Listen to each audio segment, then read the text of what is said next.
Good afternoon, everyone. Welcome along to our weekly webinar. We're just leaving it a few moments, as we always do, to allow people to enter. We are expecting close on 100 people today, so we need to give people a bit of a chance to just come into the room. So just bear with us if you would.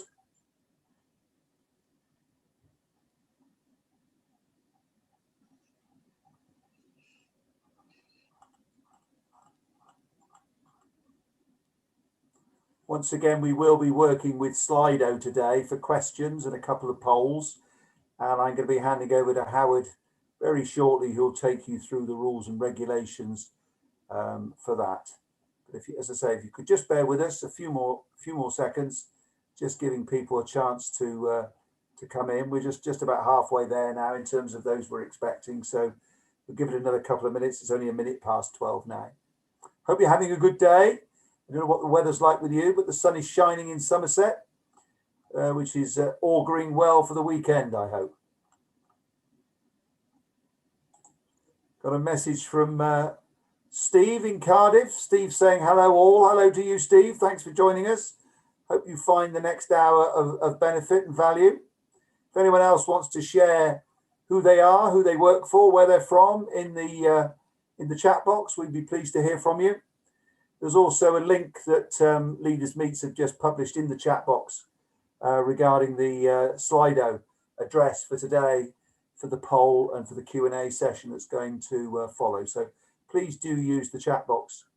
I think Howard will make a start because it is now, what is it, 2 minutes past 12. So we'll make a start. So very good afternoon to you. My name is Andrew Carpenter. I'm Chief Executive of the Structural Timber Association. I'm also Chief Executive of Constructing Excellence in the Southwest and the Midlands. And it's my pleasure to host these webinars regularly on a Friday lunchtime. In terms of hosting, we're now joined by Constructing Excellence in the Northeast, in Yorkshire and Humber, in the Southeast, in Wales, and also CE National, together with the CIOB in the Southwest. So we're quite a bunch now of organisations bringing you these webinars on a Friday lunchtime.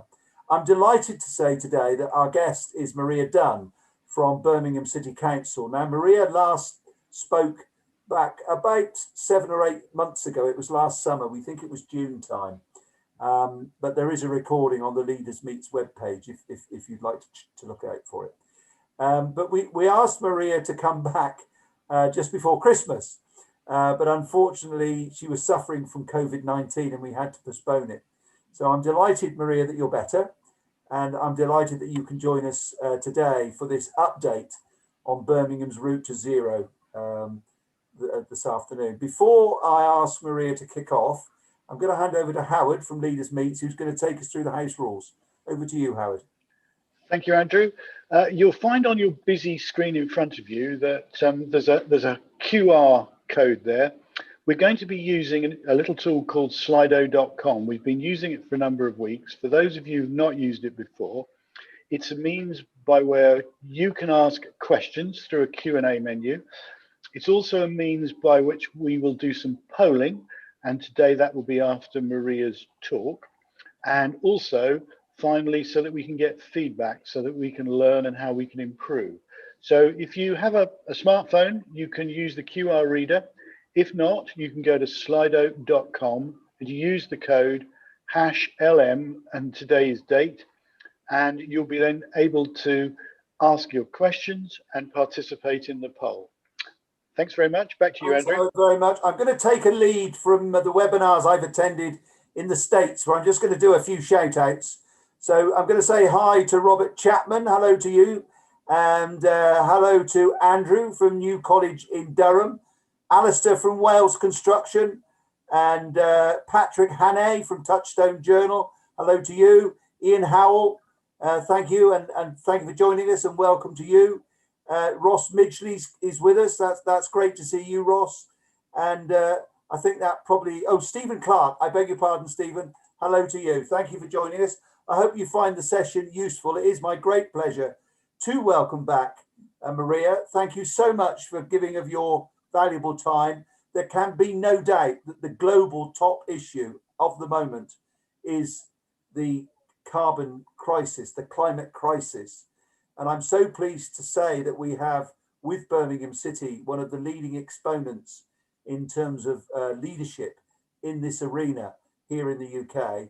Maria gave us an excellent presentation back in June of last year, and it's quite appropriate that we invite her back, because I know there's a lot of updates to provide us with, but also a lot of best practice that others can follow. So I'm going to mute myself, you'll be pleased to know, and I'm going to hand over to you, Maria. Thank you. Thank you very much. Good afternoon, everyone, and welcome to today's webinar. As Angie said, I'm Maria Dunn, Head of Development Policy at Birmingham City Council, and today I'm going to talk to you about the work that Birmingham City Council have been doing to address the climate emergency. As Angie said, I did speak back in June, and welcome back to those of you who joined us in June. I am going to provide a brief overview of some of the information that I set out in June, just to provide the context for those of you who weren't able to attend. And then I'll go on to focus on the content of the action plan. Next slide, please. So in terms of the presentation today, I'll talk about Birmingham City Council declaring a climate emergency, our progress to date, the action plan, some of the key challenges, and the next steps. Next slide, please. So Birmingham City Council declared a climate emergency on the 11th of June 2019, and we adopted a new council priority. Birmingham will be a city that takes a leading role in tackling climate change. And the declaration included a commitment to set up a climate emergency task force, which is a cross-party and cross-sector group to help oversee the work on climate change that the city are undertaking. The task force is chaired by the Cabinet Member for Transport and Environment. In terms of the declaration of the climate emergency, I think it's important just to point out that that wasn't really the start for Birmingham. Birmingham City Council has long understood the need to reduce carbon emissions and has been working on that for a number of years. So we weren't starting from a baseline of not having started to address our carbon emissions. Next slide, please. So in terms of our progress to date, following the declaration of the climate emergency, the Council identified a number of early actions which could be implemented to reduce emissions, and they were endorsed at the 2020 February full Council meeting. And work has been ongoing to implement those alongside preparing a more detailed action plan. We've undertaken engagement. We held a number of policy workshops which brought together specialists in topic areas from within and outside the city, and the outcomes have helped to inform the action planning process.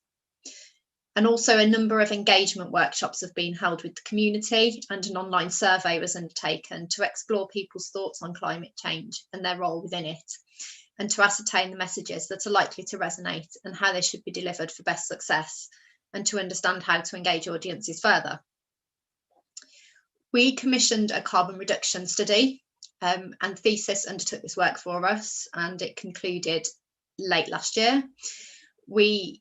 That study set out the baseline emissions and the some actions that we could take to reduce our carbon emissions.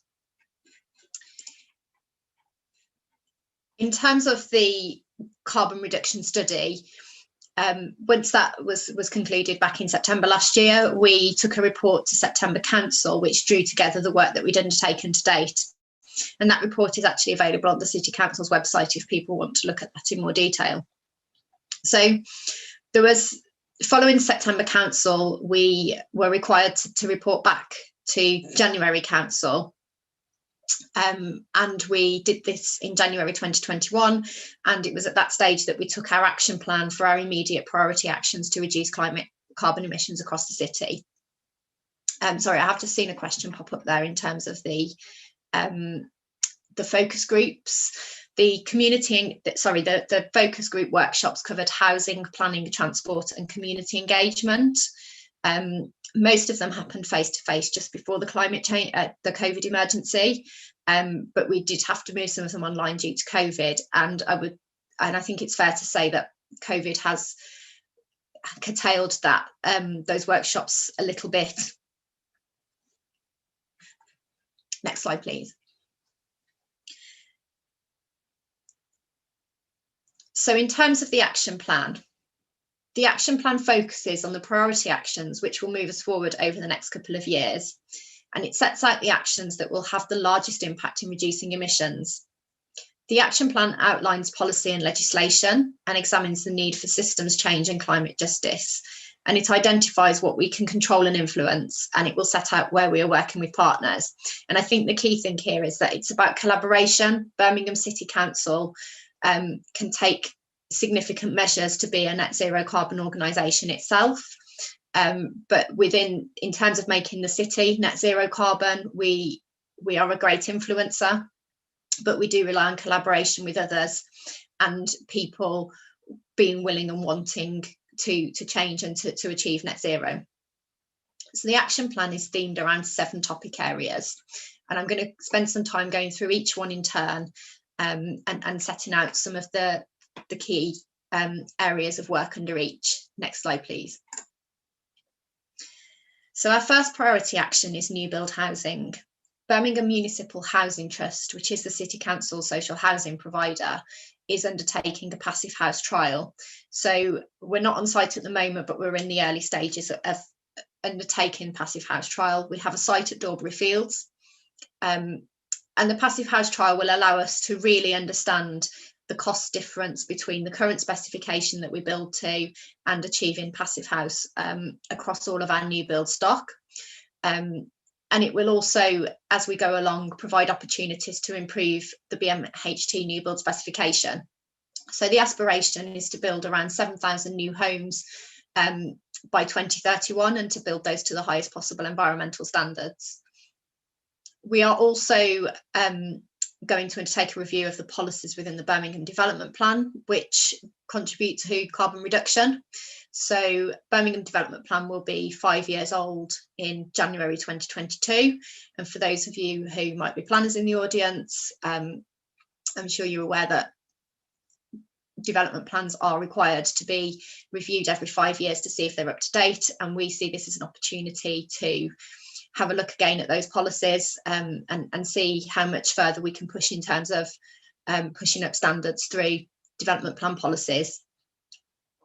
In order to do this, we need to continue to lobby government for more ambitious building targets, and it was pleasing to see that the government have issued next steps on the Future Homes Standard, and we'll be looking at how that impacts on construction standards across the city and how that helps us in terms of working towards net zero carbon. Next slide, please. So our second priority action is the retrofit of existing housing stock, and this is a colossal area of work. We hosted a retrofit conference in July 2020 that brought together expertise and best practice from across the region and the country. We know that we need Birmingham City Council capital investment in order to retrofit our own housing stock. The costs are, I'm sure you'll understand, colossal. So we are looking at how we fund that going forward. And I think a big part of that will be undertaking pilot projects and looking at how we can scale up. And also the retrofitting aspirations are linked to our COVID-19 economic recovery work. We see retrofit of the existing housing stock as a real economic opportunity in terms of reskilling and creating new employment opportunities across the city. We have the East Birmingham Community Heat Task Force, which was set up in October 2020. This is looking specifically at East Birmingham, where we have an inclusive growth strategy, and the task force is going to identify investment models for retrofit and offers the potential for a pilot. It's in quite early days, but certainly ambitious in terms of what it sets out to achieve. In terms of how we're going to get there, we are bidding for retrofit funding as it becomes available. There's quite a lot coming out of government at the moment in terms of retrofit funding opportunities, and we're looking to maximise taking advantage of those and get some pilot projects up and running, and then to scale those up across the city. We need to continue to lobby government for funding and wider support for the retrofit agenda, and I think particularly around the private home ownership sector, and the private rented sector, which is much more difficult because we don't have control of that in the same way that we have control of our own housing stock. Next slide, please. Transport is an important action for Birmingham. There's quite a lot of activity going on around transport, and has been for a long time. Birmingham have been pushing towards modal shift away from the private car. We have the Birmingham Transport Plan, which was consulted on in January 2020.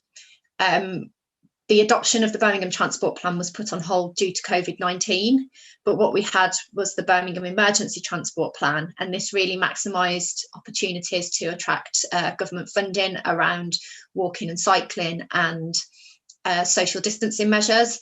So we've had the opportunity to experiment a little bit as well around active travel measures and to put some things in place. We have an e-cargo bike pilot, so we have 20 e-cargo bikes which were won via a bidding process. We are intending to keep some of those for City Council use, so they'll be available to officers for undertaking small journeys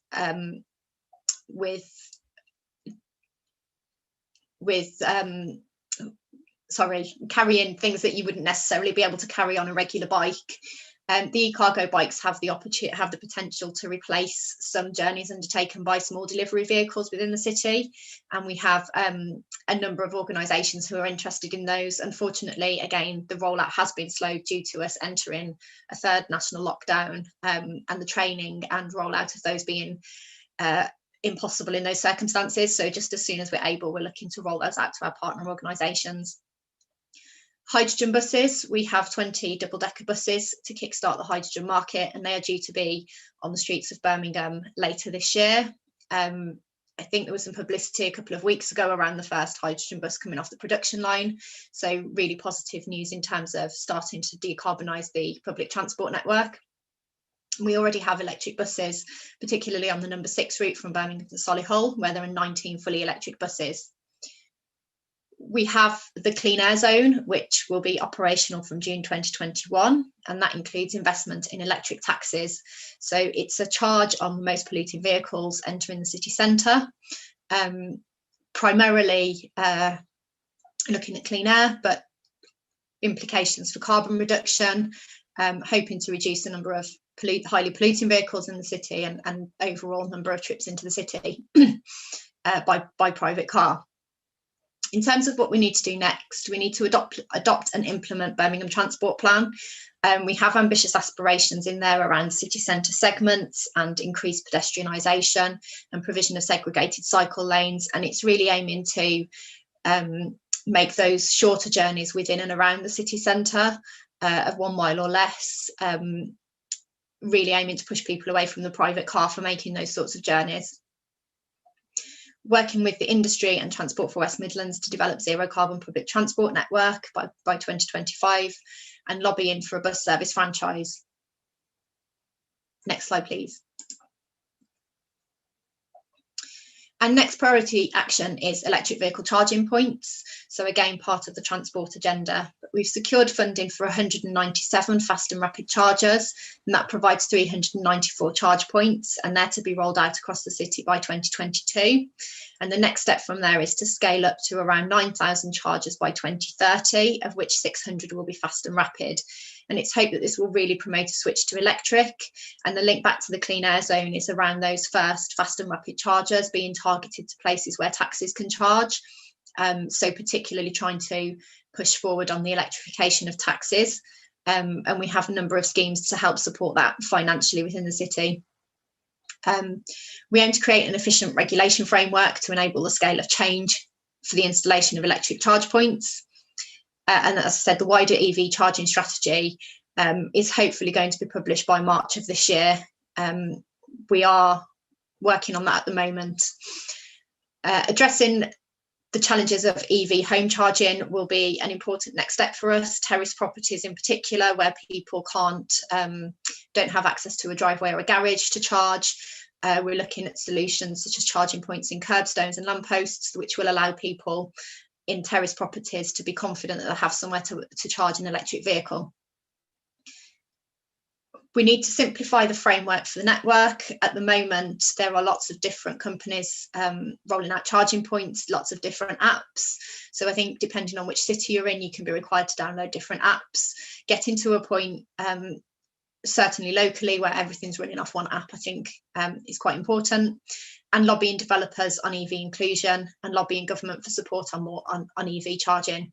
And to some extent, that's starting to come through with potential changes to the building regulations around inclusion of electric vehicle charging points. So I think we're starting to see really positive change there. Next slide, please.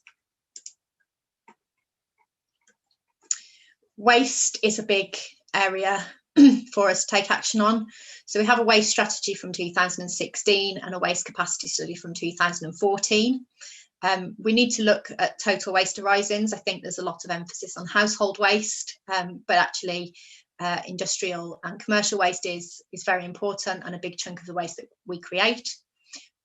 We need to work with the combined authority to look at waste movements across the conurbation, and really taking note of the waste hierarchy, how we reduce waste to a minimum, and then how we deal with the waste that we have to create in the most appropriate and sustainable way. We have 2 new waste hubs which will have EV charging capability designed into them, so paving the way for future refuse vehicles to be electric vehicles. And we have a new waste strategy in progress. We're also working with West Midlands Combined Authority on the circular economy, and that comes back to the point around waste reduction. We need to work with the Chamber of Commerce to lobby central government to encourage large commercial operations to reduce the amount of waste they produce. And I think, you know, we're all aware that we're starting to see supermarkets start to be really much more conscious around plastic. Obviously still a very long way to go, but I think, you know, that change is starting to happen. Continued partnership with the Combined Authority, local authorities, waste management and disposal companies and other relevant organisations to continue taking this agenda forward. Next slide, please. The next priority action is energy. So we are part of the BEIS decarbonisation of heat programme. So the outputs from phase 1 showed that there were 16 scalable and fit for purpose heat decarbonisation interventions that could be put in place to take forward carbon reduction across the heat network, and they could potentially achieve an 80% reduction in carbon if they were implemented between 2020 and 2050. We are in phase 2 of that project at the moment, so we're looking at working with hospitals, school, our own property estate to identify 4 projects to take forward to an outline business case. And that project's expected to conclude later this year with a view to developing investable business cases which can be taken forward and implemented. We have Birmingham District Energy Company, BDEC, which has been around for quite some time now. It has achieved considerable carbon savings over its lifetime, but the next stage here would be to look at how we decarbonise the network because it's currently running on gas. So to really maximise the carbon benefits from that project, we need to look at how we move away from gas and towards a zero carbon energy supply.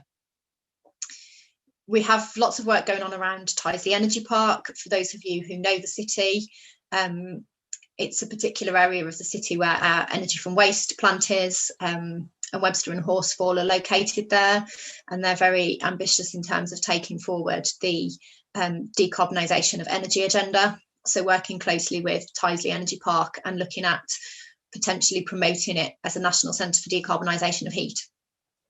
So we need to create a blueprint for systems thinking that's capable of being applied at the city scale. We need to work with regulators to overcome barriers to investment.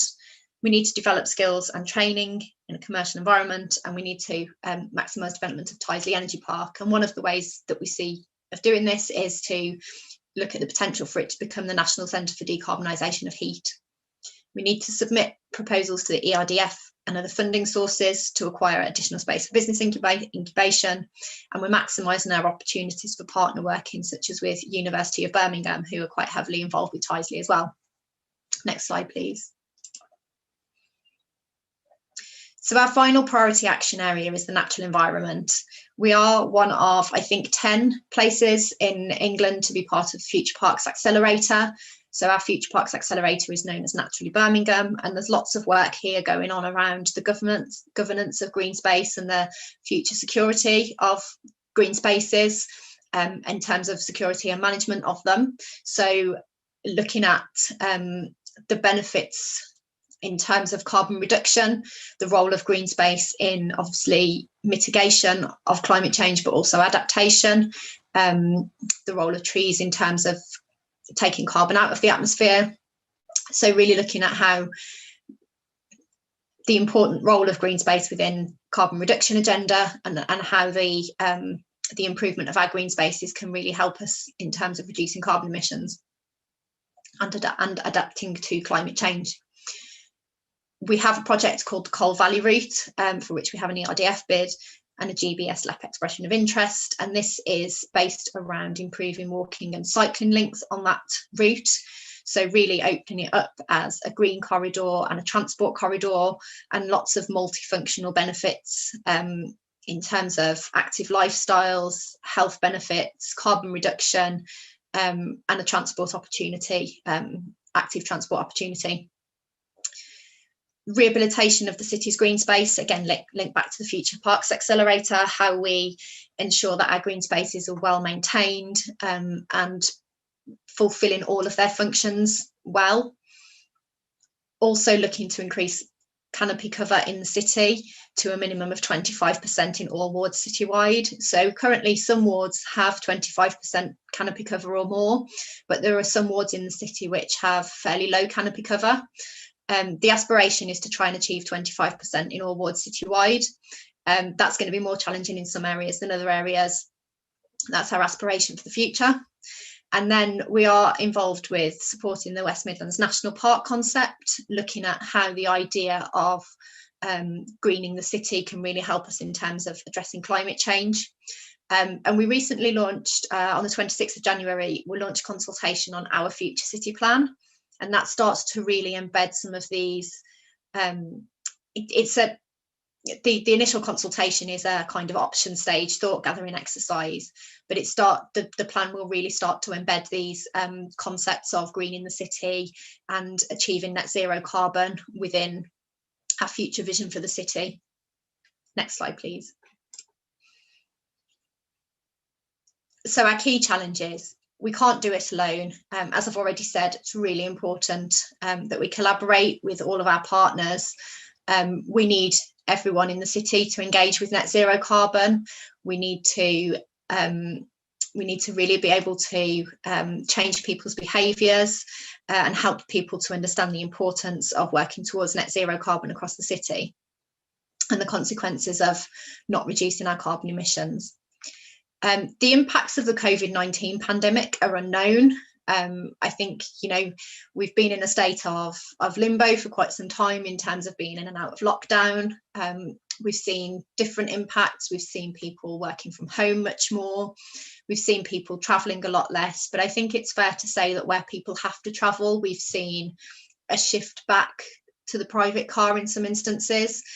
We've seen more of a reluctance to use public transport. We've had government messaging not to use public transport. We've seen people perhaps place an increased importance on local green space. So I think in terms of the long-term impact of COVID-19, I think there are some big challenges ahead in terms of how we really emphasise and achieve modal shift in the context of what we've been through. But I think there are big opportunities around green economic recovery. I've already referred to retrofit there. So big opportunities to move towards a greener economy, and big opportunities to really make people. I think people have stopped and taken stock to a large extent this year, but real opportunity to make people think about carbon emissions and how they live and how they can contribute. Funding is obviously a significant challenge. We are reliant on attracting funding in for a lot of our projects, often a competitive bidding process. So yeah, obviously the City Council itself don't have the funds to achieve all of these projects. And retrofit, I think, is a particularly challenging example. There's a significant financial cost there, but hopefully there will be increasing opportunities in terms of identifying sustainable funding sources for the switch to low carbon. And national and regional legislation and policy can be challenging. So the regional target for net zero carbon is 2041 and the national target is 2050. We sometimes feel that we are constrained by national legislation and policy, not allowing us to go as quickly as we want to. So continuing to lobby and work as best as we can to respond to all of the government consultations and really push for quicker action where we can will be important. Next slide, please. So our next steps are the implementation of the action plan. Many of these projects are already underway, but work needs to be done to scale up delivery. And I think the best example of that is the renewable energy charging points, where we are committed to rolling out 394 chargers, but obviously the longer term aspiration is to get to 9,000. So really looking at how we can scale up delivery on a lot of these projects.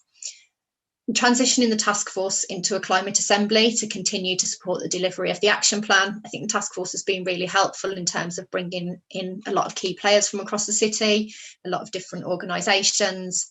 We need to continue to maximise the value of the task force in terms of helping us to really get the message out there and start the conversation again around how we move to net zero. So monitoring is really important next step, establishing a monitoring framework for the action plan. We are required to report to council annually on progress against the action plan. So we'll be starting to do this from next January. So currently looking at how we pull together a comprehensive monitoring framework for that, and how we look at what's working, determine what's working, and determine perhaps where we need to do things differently. So I think the action plan is quite fluid in terms of requiring updating as projects come through to fruition, making sure that they're delivering the carbon savings that we anticipate, and looking at what else we need to do. Reporting through the governance structures, so an annual monitoring report to full council and regular updates to scrutiny committee, and also regular updates back through the task force stroke climate assembly. Thank you. So I've got time now for some questions. So I think I'm passing back to Andrew to just go through what happens next. Okay, thank you very much, Maria. As last time, an inspirational presentation. If you could stop sharing your screen, that would be super. Thank you. What I would say, Maria, it's very easy for politicians to stand on their hind legs and announce that we're going to be net zero by whatever time they announce. And I think in the Midlands, they're all trying to outdo one another. But the devil is in the detail. And I think what's inspirational, particularly from my point of view, is that you've really got your act together and you've got a plan, and you're moving towards it. So that's particularly good. Before we go into the questions, I think, Howard, you're going to take us through a poll, aren't you, on Leaders Meet's slide? Yeah, Maria has put 3 questions up, which I think might be quite interesting for us to just run through. So for those of you who've already logged on to Slido, you'll find the poll will now come up in the polls section, but we're going to put it up on the screen. For those of you who haven't, I'll remind you, you can go to slido.com #LM with today's date. There you go. So we're going to put the questions up now. There's about 65 of us in the room. So as we answer the question, there's 3, we will see at the top right-hand corner a little meter going. So it'd be quite nice if we could at least get 35 people in the room, which is just over half, to give your views on the questions. So Abraham, let's put the first question up on the screen just to remind people. Okay, so do you think the target to achieve net zero carbon nationally by 2050 is ambitious enough? So we've got 4 people in there. And this is people who've completed all of the questions. So please feel free to carry on answering the questions as we move on to the next question. Next one, please. Do you think we can achieve net zero carbon nationally ahead of 2050?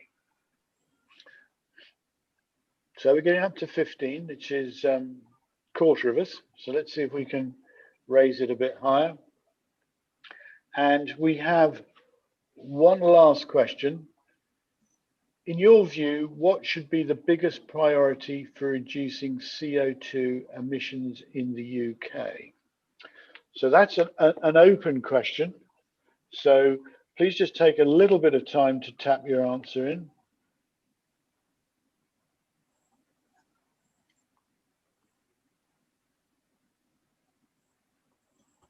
Okay. Shall we go, while people are doing that, Howard, shall we go to some of the questions that have come in? Yeah, by all means. So far. So Maria, are you ready? Yep. Excellent. So I've got some in the chat box and I've got some on Slido. So let me go to the chat box first. Although we did ask for them to be on Slido, but there we go. I've put the slide. I think I've put them into the Q&A, Andrew. So you should have them all there. Have you? I think so. Yeah. Okay. Yeah, I've put them in. Yeah. Okay. I'll go back to Slido in that case. Thank you very much, Howard, for doing that. Okay. So there's an anonymous question then. First of all, what were the early actions, Maria? So the early actions were detailed in the February 2020 Council report, and it's probably best if they were then updated in terms of what we'd achieved in the September 2020 Council report. So it's probably best that I circulate a link to that report if people are interested via yourselves. But in terms of an oversight, there were lots of actions that were relating to transport and the Birmingham Transport Plan. And taking forward some of the initiatives there, which we have been able to do to an extent, and we've continued to work on transport through the Birmingham Emergency Transport Plan measures, as I outlined.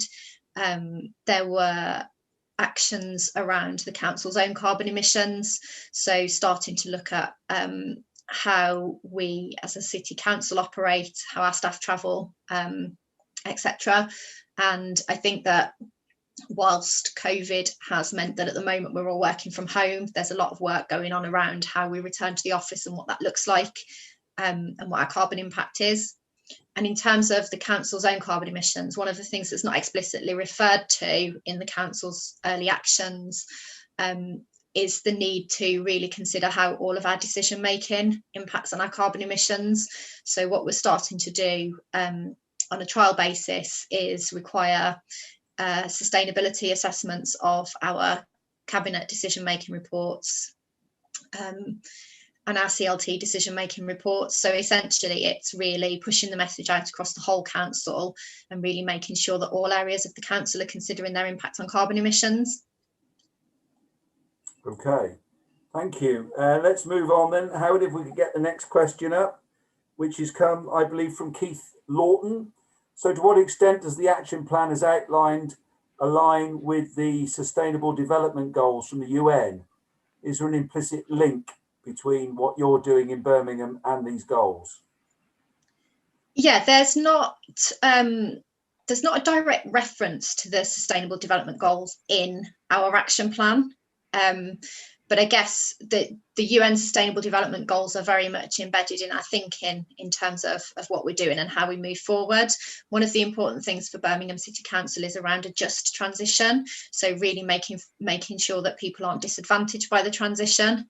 And that, for example, retrofitting of council homes can really reduce people's energy bills and give them much better living conditions. So yeah, I think the UN SDGs are important to us, but not necessarily directly referred to in the action plan.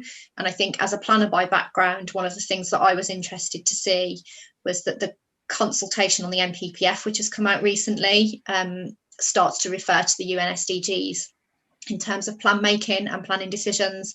And I think it is really important that they're embedded in our thinking. Okay, thank you. Well, I've got one from Rory Fitzpatrick next. Do you see it as a council role to host public conversations about degrowth, less stuff, etc.? I think it's not about degrowth, it's about the circular economy and a transition to a green economy. So it's about green growth rather than less growth. Okay, thank you. I know I've got a meeting this afternoon with one of your colleagues to talk about some of your plans, but I think that's probably not directly associated with this, but I'm sure they'll be mentioned in the 26th. Yeah. So in terms of our future city plan, that's the reference that I made to the consultation, which started on the 26th of January. And I'd encourage people to have a look at that, because that's probably the first sort of delivery document in terms of a vision for the future of the city post-COVID, and really starting to embed the concept of net zero carbon into our future aspirations and plans for the city centre. Thank you, Maria. So Stephen Clark asks, the focus has been with buildings that are carbon neutral in operation. Have you looked at buildings that are carbon neutral in construction? Yeah, I think in terms of carbon neutrality and how it's defined for buildings, the government focus as well at the moment is very much on carbon neutral in operation, and that makes it very difficult for us to move away and to look differently. But I think one of the big things for our future city plan and for the review of our own planning policies is to look at how we define net zero carbon and how we take into account carbon emissions associated with construction. And I think one of the other issues is the balance between retrofitting existing buildings and keeping existing buildings where we can, both in terms of importance for things like character of an area and heritage, but also in terms of the embodied carbon. Certainly from my point of view, obviously with my Structural Timber Association hat on, we're very keen. You won't be surprised to know that embodied carbon is considered as a key contributor. We're working at the moment with the Welsh Government, for example, who have made a decision to build affordable homes going forward in timber frame for the reason of sustainability. And we're working with 11 councils across Wales to embed that. So that's the sort of direction of travel that we would love to see Birmingham take and others. But I would say that, wouldn't I? So Rory again asks, how do ERF bids post-Brexit? How do you? So this is not my area of expertise, but I think my understanding is that the bids that we are making were under the old transition arrangements. How it works once they stop, and presumably that's going to happen now we have left the European Union and come to the end of the transition period. I'm not completely sure. I think there are still opportunities to partner with other European countries to take forward bids as a partner country rather than a member state. But we are very much looking to what the government are going to do to replace European funding and what are the funding opportunities there will be post-Brexit. Am I not right in saying that the government have promised that they will have some sort of replacement scheme, certainly in the short term? Yeah, so my understanding is it was promised some time ago, but we haven't seen any detail on that yet. So yeah, I suspect there's been other priorities. I suspect. Yeah. Okay, let's have the next question, Howard, if we may. So from Ross Midgley, how can we contact you to help and share our ideals? Can we work with the task force?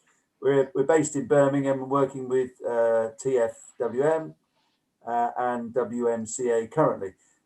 Ross, I can tell you that one of the ways you could engage is through CE Midlands, because I've got a meeting at 2:00 with a board member, a new board member from Birmingham City Council who's joined us.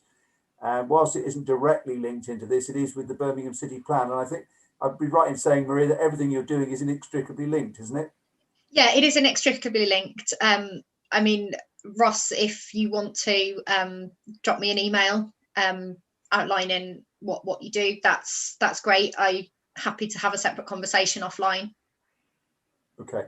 But I would say to everyone that CE and Birmingham City Council, I'm delighted to say, are now working closely together with Simon on our board and we're being invited to join some working groups on the task group and sustainability. I'm sure Maria will be top of the pops in all of those groups in terms of priorities. So can we have the next question, please, Howard? Hi, Maria. Do you see a future in private electric scooters? I think this is a difficult one, isn't it? Because at the moment, electric scooters, we have a trial in Birmingham, but they're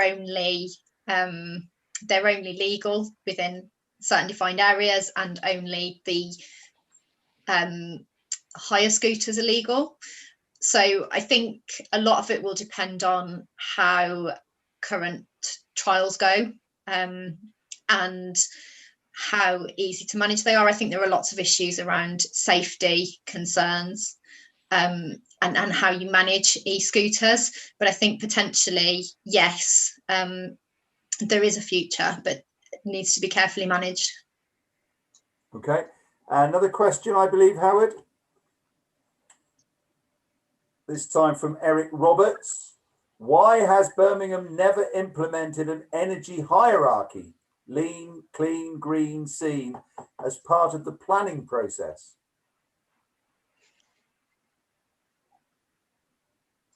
I don't know, to be honest. I think in terms of our planning process, we have policies which focus on reducing emissions in the Birmingham Development Plan.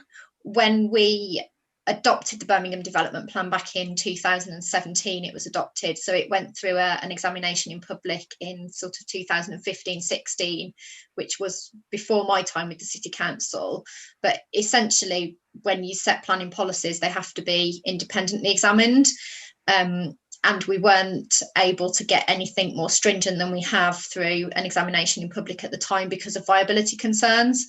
So I think quite often, whilst we, on the face of it, have the opportunity to require certain things through the planning process, the reality of actually delivering that can be quite challenging.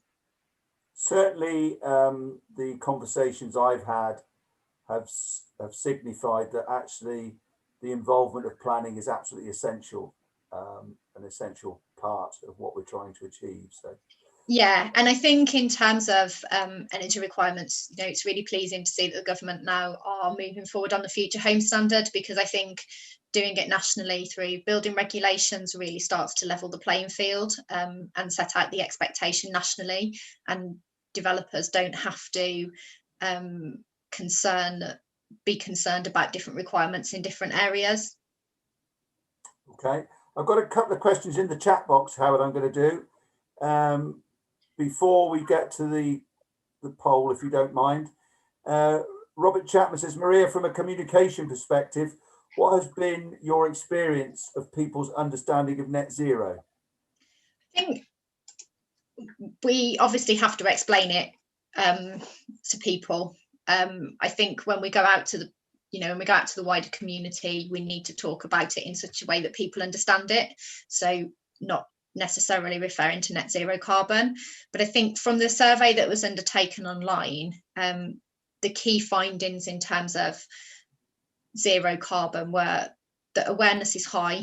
So residents are quite aware of the challenges that carbon emissions present in terms of their impact and the need to reduce carbon emissions. Residents generally don't view climate change as something that directly impacts on them. Many residents are making good choices already, but they tend to be financially driven rather than environmentally driven. And the problem feels too big for individuals to make a difference, although there is some recognition that everybody needs to do something. And I think there's very much, probably a kind of need for collective action, because I think if one person on their own makes all the right changes, that's obviously not going to be nowhere near big enough. But if a whole community make the changes, then that starts to have a real impact. So really getting people to try and act collectively. But fundamentally, I think people will see it as a challenge to move to the sorts of behaviours that reduce carbon emissions. Okay, one more question before we get to the poll from Donna Seaward. How are Birmingham looking to reduce CO2? Fabric first approach on relying renewables, and what further reduction in CO2 Are you looking to meet Part L 1A above current building regulations? I probably haven't asked that question very well, but if you go in the chat box, Maria, you'll see how it should be read. Could you see that one from Donna? Can't see that one at the moment. Is that? If you go to the chat box. Oh, yes, sorry, yes, it's there, yes. From Donna. In terms of our Birmingham Municipal Housing Trust specification, I think this refers to. So we're looking at trialling a passive house development. So really reducing the CO2 emissions from the development. And then obviously, to an extent, we're all reliant on the national electricity grid being decarbonised completely. And that's the premise that Future Home Standard is based on, isn't it? That we don't need any, if homes are built to that standard, they won't need any future retrofitting to be net zero carbon. We're looking to update our specification now to meet the latest building regulations, but also to continue to keep it up to date, to go over and above where we can, and to really push forward our standard as much as we can over the next few years. Okay, thank you. Now then, Howard, just before you give the poll results and go through that with Maria, for those of you that were with us last week, you'll know that we've teamed up with an organisation called MyPro Plus, and this is to enable you to have CPD certificates for all these webinars. I've just posted in the chat box the code for today, which is CE-309.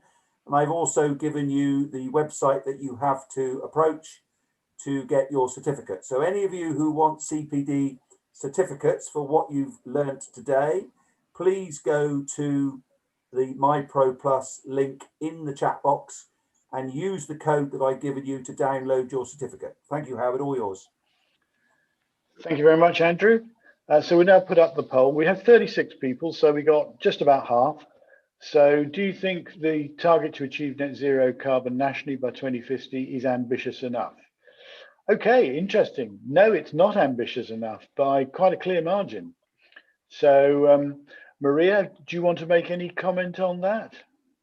Yeah, I think, I mean, in terms of Birmingham, obviously, we're trying to go much more quickly than 2050, and the combined authority level, the aspiration is 2041. So I guess based on what other local authorities are pledging across the country as well, I'm not surprised that people feel that 2050 isn't ambitious enough. Okay, thanks. Let's have the next one, please, Abraham. Do you think we can achieve net zero carbon nationally ahead of 2050? Well, again, huge, great majority thinking, yes, we can. So, Maria?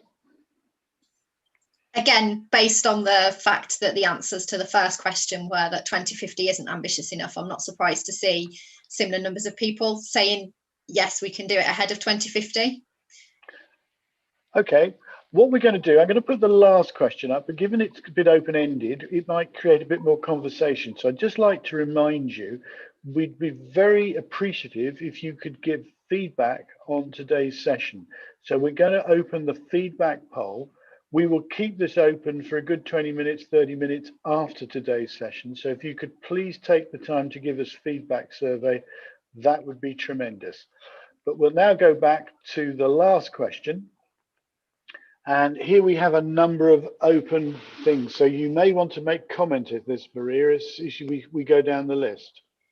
Yeah, I mean, certainly I'd agree on transport. Really, you know, you can't move people away from the private car without giving them public transport options. And that's certainly what we're trying to do in Birmingham in terms of improving our public transport network. Yeah, renewable energy, I think, really important. Comes back to that point about decarbonising the grid. Showing people the benefits in reducing the CO2 emissions is interesting. Again, it comes back to the point around the community engagement work and people feeling like the problem's too big for them on their own. I think there's some similar things, isn't there, in terms of decarbonising energy being quite common and transport being quite common. What about decarbonising Portland cement? That's a bit interesting, though, isn't it? The use of cement. Yeah. That wasn't me, Howard, by the way. Yeah, I mean, I think it's that point about building fabric, isn't it, and embodied carbon and all of the issues around how we build and what we build with. Interesting comment about power generation. Do you think this sort of move is going to be met by the government investing heavily in power generation? Because everyone's going to go home and plug into to power their car all in the evening. What's going to happen to the grid? Yeah, and I think as well, sort of the increased demands on power in the home, both for heating and running our laptops. We're using our homes very differently, those of us who are working from home full time. So what the real impact on carbon is from working from home, because whilst we're not driving into work or hopping on a train, we're probably all heating our homes through the winter, using our electricity more at home. And how efficient are some of these homes? I mean, that's another thing on CO2. Yeah, and I think that's quite an important issue, and really understanding the true carbon impact of working from home, I think, is quite important. What do you think local government's role in is helping people to improve the efficiency of their homes? So Birmingham are looking to act as, so we're looking to use the information that we gather from pilots on our own properties to kind of act as a best practice and a source of trusted information for people who want to go and do it themselves, so that people who want to go down that path can have some kind of guidance about what they should be doing, and who might be able to do that work for them or provide them with more detailed advice. Great. Any more to go through? Yeah. Similar sorts of things. Quite common, isn't it? Yeah. It's all transport. It's a lot of it's very similar. Okay. Yeah. Abraham, I think if you want to open the feedback survey now, we can certainly start that. And Andrew, I'll hand back to you. Thank you very much. So just now for me, a couple of minutes to 1 o'clock to wind things up. First of all, Maria, a big thank you on behalf of all of us to you coming along today and giving of your time and your knowledge. As I said earlier, I think it's a real inspiration to see what you and your team are doing within Birmingham City Council, to take the politicians' wishes and then to put that into an action plan takes some doing. And the progress you're making is inspirational. So thank you for coming, but also more importantly, thank you for what you're doing on behalf of the City of Birmingham. And I hope the people in the webinar today have taken some elements of best practice that they can take back into their daytime role, whether that be in private or public service. So thank you to that. Thank you. Howard, thank you once again to you and Abraham and the team at Leaders Meets. These webinars are becoming increasingly popular, and for many people it's a regular Friday afternoon part of their diary. So thank you for what you're doing. Just a reminder, folks, the teaming up with MyPro Plus. So if you do want a certificate, I've put the details in the chat box.